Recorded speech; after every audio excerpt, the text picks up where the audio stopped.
Listen, this story will remind you that one act of kindness, no matter how small, can change your entire destiny.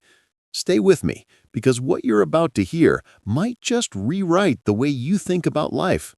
Friends, this story comes from a time long ago, but its message is powerful enough to guide any person living today in a world full of challenges, doubts, fears, and moments where doing the right thing feels difficult.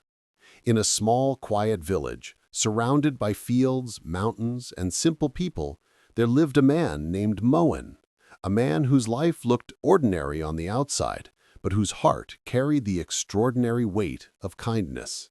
His family had very little, just a small house, a simple kitchen, and a life built from daily hard work under the sun. Moan worked day and night, not because he loved struggle, but because responsibility was something he carried with pride. Even though he had little, he lived like a man who owned the world because his heart was rich with compassion. Every person in the village respected him for this. His honesty was pure, his kindness unmatched, and his generosity had no limit. Whenever someone was hungry, he helped. Whenever someone was lost, he guided. If a hungry dog came running near his fields, Moan didn't push it away.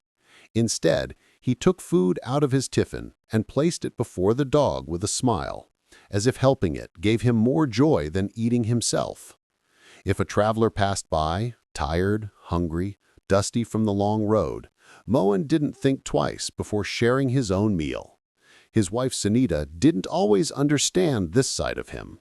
She would watch the kitchen becoming empty and worry about their family. With frustration, she would tell him, "Because of your generosity, our kitchen is always empty. You must think about yourself too."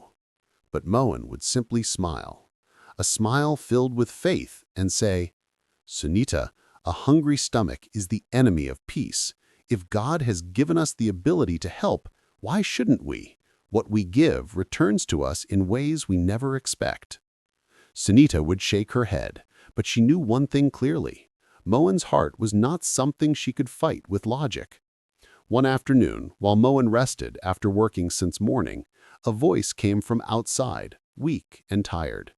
An old sage stood at the doorway, his clothes dusty, his face exhausted, his body trembling with hunger. Sunita peeked through the window, unhappy, thinking the kitchen would again lose its last bits of food. "Now he has come too. Looks like everything will finish again," she muttered. But Moan didn't hear or care. He walked straight to the door with quiet respect in his steps. When he saw the sage, he felt a wave of compassion. "Baba, please sit. I'll bring you some water," he said, guiding the old man inside. He brought a pot of water and offered it with both hands.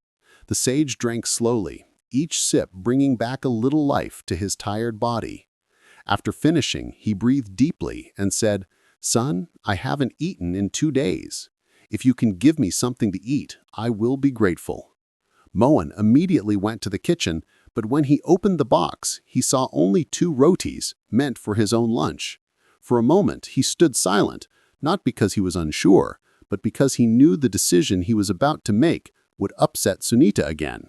Still, his heart didn't allow him to choose himself over someone starving. He picked up the rotis and turned to leave, when Sunita stepped forward angrily. "What are you doing? These rotis are for you. If you give them away, what will you eat? That sage can go somewhere else." "But where will we go if we stay hungry? We don't have anyone to ask for help." Her voice echoed through the small house, sharp and full of fear. The sage heard everything, but stayed silent, sitting with patience. Moan looked at Sunita with calm eyes. "Sunita, a hungry person cannot wait. This Baba hasn't eaten in 2 days. If we don't help him, who will? God will make arrangements for us." Sunita couldn't argue with that kind of faith. Moan stepped past her and placed the rotis in front of the sage. "Baba, this is the best food in our home. Please eat." The sage didn't speak. Hunger took over, and he ate quietly, gratefully, and slowly.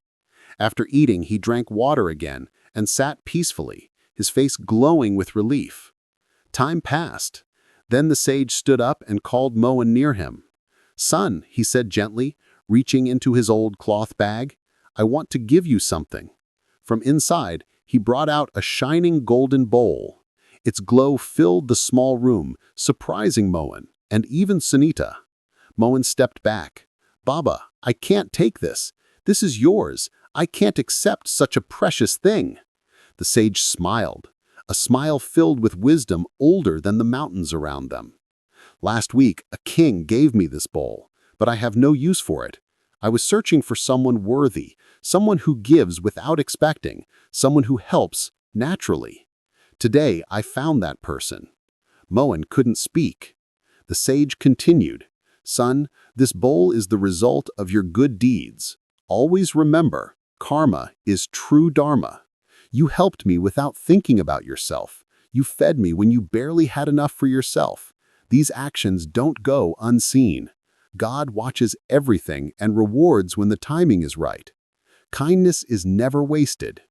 He placed the golden bowl in Moan's hands and added, "Use this wisely, but don't let it change who you are. This bowl is just a symbol. Your real treasure is your heart, your goodness, and your faith in doing the right thing." After saying this, the sage walked away slowly, leaving behind silence, gratitude, and a shining bowl that would forever remind Moan of the power of goodness. Moan stood there with tears in his eyes, overwhelmed not by the gold, but by the reminder that God truly sees every good deed. Sunita looked at him with softened eyes, realizing that kindness carries its own blessings. From that day on, Moan promised himself that no matter how hard life became, he would never stop helping others. Friends, this story reminds us that karma is real, not just a belief, but a truth that shapes our lives. When you help without expecting anything in return, life rewards you in ways you never imagine. Sometimes the blessing comes as an opportunity, sometimes as protection, sometimes as peace, and sometimes, like in Moan's case, as a miracle. The world may tell you to think about yourself first, but greatness lies in the courage to give even when you have little. A good heart is rarer than gold and more valuable than any treasure. When you choose kindness, you choose a path that always leads back to you with light, grace, and blessings. So never stop doing what is right. Never hold back your compassion thinking you will lose something. What you give today becomes the strength that returns to you tomorrow.